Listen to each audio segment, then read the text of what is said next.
hello student तुम्हालोके थाम्बनेলত जी चाइছা या हसा হয় या कोनो फेक न्यूज নহয় तुम्हालोকৰ 2025 বৰ্ষৰ মেট্ৰিক পৰীক্ষা সহজে হ'ব অৰ্থাৎ তোমালোকৰ বেছিভাগ প্ৰশ্ন ওল্ড প্যাটাৰ্নতে আহিব নিউ প্যাটাৰ্নৰ এক্সাম হলেও কিন্তু ইয়াতে অলপ কন্ডিশন আছে তোমালোকৰ কোনোবাই 55 পালেও ফেল কৰিবা 2025ত আকৌ কোনোবাই 28 পায়ো পাস কৰিব পাৰিব কিন্তু এটু কেনেদৰে সম্ভৱ তো তাৰ বাবে তোমালোকে ভিডিওটো সম্পূৰ্ণকৈ চাবা ভিডিওটো সম্পূৰ্ণ চালে তোমালোকে বুজি পাবা 28 পাই পাস কৰা আৰু 55 পাই ফেল কৰা কেনেদৰে সম্ভৱ আৰু ছাত্ৰ ছাত্ৰীসকল তাৰ আগতে তোমালোকে আমাৰ এই চেনেলত যদি আজি নতুন আহিছা তেন্তে আমাৰ এই চেনেলটো সাবস্ক্ৰাইব কৰি ৰাখিবা যাতে এনেধৰণৰ ইনফৰমেটিভ ভিডিওবিলাক সদায় সঠিক সময়ত তোমালোকে পাই থাকা আৰু ছাত্ৰ ছাত্ৰীসকল যোনসকলে 2025 বৰ্ষত মেট্ৰিক পৰীক্ষা দিবা তেওঁলোকে নিশ্চয় জানা যে তোমালোকৰ এবাৰ নিউ প্যাটাৰ্নত পৰীক্ষা হ'ব অৰ্থাৎ তোমালোকৰ CBSE প্যাটাৰ্নত পৰীক্ষা হ'ব এই কথাখিনি অলৰেডি তোমালোকৰ যোনটো আগৰ সেৱা বৰ্তমান Assam state school education board হেই বোৰ্ডে তোমালোকক অলৰেডি নোটিছ দিছে তো তাতে তোমালোকৰ নিউ প্যাটাৰ্নৰ এক্সামত তোমালোকৰ 45 মাৰ্কছৰ MCQ প্ৰশ্ন থাকিব আৰু তোমালোকৰ 45 মাৰ্কছৰ থিওৰি প্ৰশ্ন থাকিব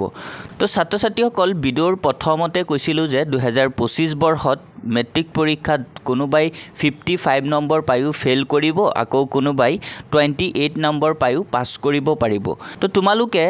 ধৰি লোৱা 2025 বৰ্ষৰ মেট্ৰিক পৰীক্ষাত তুমি MCQ 10 নম্বৰ পাইছা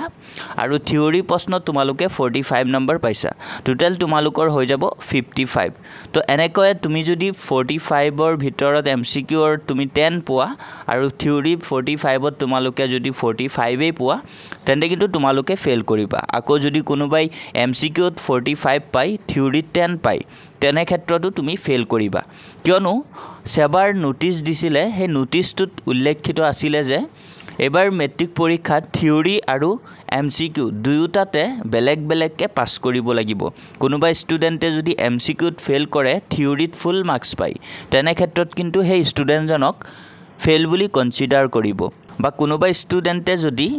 MCQ ত ফুল মাৰ্কস পাই থিওৰিত ফেল কৰে তেনে ক্ষেত্ৰটো কিন্তু হে ষ্টুডেন্টজনক ফেল বুলি কনসিডাৰ কৰিব আকৌ তোমালোকে যদি MCQ ত 14 পাইছা বা থিওৰিত তোমালোকে 14 পাইছা টোটাল তুমি 28 পাইছা তেনে ক্ষেত্ৰত কিন্তু তুমি পাস কৰিব পাৰিবা কিয়নো তুমি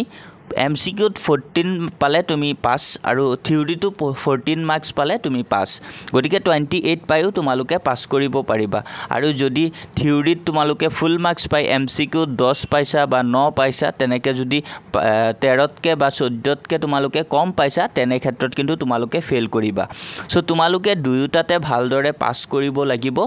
হেকাৰণে তোমালোকে MCQ আৰু থিওৰি দুয়োটাতে ভালদৰে গুৰুত্ব দিব লাগিব আৰু যদি তুমি এটাত ভাল নম্বৰ পাই এটাত বেয়া নম্বৰ পোৱা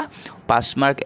এটাত উঠাব নোৱাৰা তেনে ক্ষেত্ৰত তুমি ফেল বুলি কনসিডাৰ হৈ যাবা আৰু যোনসকল ছাত্ৰ ছাত্ৰীয়ে 2025 বৰ্ষত মেট্ৰিক পৰীক্ষা দিবা তেওঁলোকে যদি নিউ প্যাটাৰ্নৰ থিওৰি নোটছ আৰু MCQ বিচৰা তোমালোকে IH টেক আসামৰ টিচাৰ সকলৰ পৰা তোমালোকে নিউ প্যাটাৰ্নৰ থিওৰি নোটছ আৰু MCQ খিনি তোমালোকে ল'ব পাৰিবা যোনখিনি 2025 বৰ্ষৰ মেট্ৰিক পৰীক্ষাৰ ওপৰত বেছ কৰি বনোৱা হৈছে আৰু তোমালোকে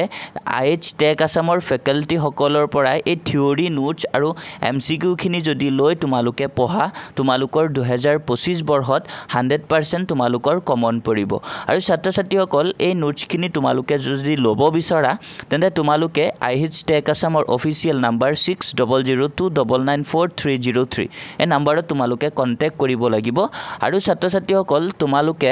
যদি নোটছখিনি ল'ব বিচৰা অল সাবজেক্টৰ থিওৰি নোটছ আৰু MCQ ৰ বাবে তোমালোকে 500 পেমেন্ট কৰিব লাগিব কিন্তু তোমালোকে তাতে মেথছৰ নোটছ নোপোৱা মেথছৰ বাবে আমি নোটছ নিদিও আৰু মেথছৰ তোমালোকৰ কেৱল MCQ হে প্ৰভাইড কৰিম তো মেথছৰ MCQ ৰ বাবে তোমালোকে 100 পেমেন্ট কৰিব লাগিব আৰু যদি কোনোবা ষ্টুডেন্টে ভাবে যে কিবা এটা সিঙ্গল সাবজেক্টৰ নোটছ লব তেনে ক্ষেত্ৰত সিঙ্গল সাবজেক্টৰ থিওৰি নোটছ আৰু MCQ ৰ বাবে 150 পেমেন্ট কৰিব লাগিব আৰু তোমালোকৰ বাকি 5টা সাবজেক্টৰ যদি একেলগে লোৱা তেন্তে তোমালোকে 500 কৰিব লাগিব পেমেন্ট আৰু যদি মেথছৰ অনলি MCQখিনি ল'ব বিচৰা তেন্তে তোমালোকে মেথছৰ MCQৰ বাবে 100 পেমেণ্ট কৰিব লাগিব গতিকে কোনোবা ষ্টুডেণ্টে যদি বিচৰা আমাৰ নোটছখিনি কালেক্ট কৰি পঢ়িবলৈ তেন্তে তোমালোকে আমাৰ নোটছখিনি কালেক্ট কৰি ভালদৰে পঢ়া শুনা কৰিব পাৰা আৰু তোমালোকে ভাল এটা ৰিজাল্ট কৰিবলৈ সক্ষম হ'বা তেতিয়া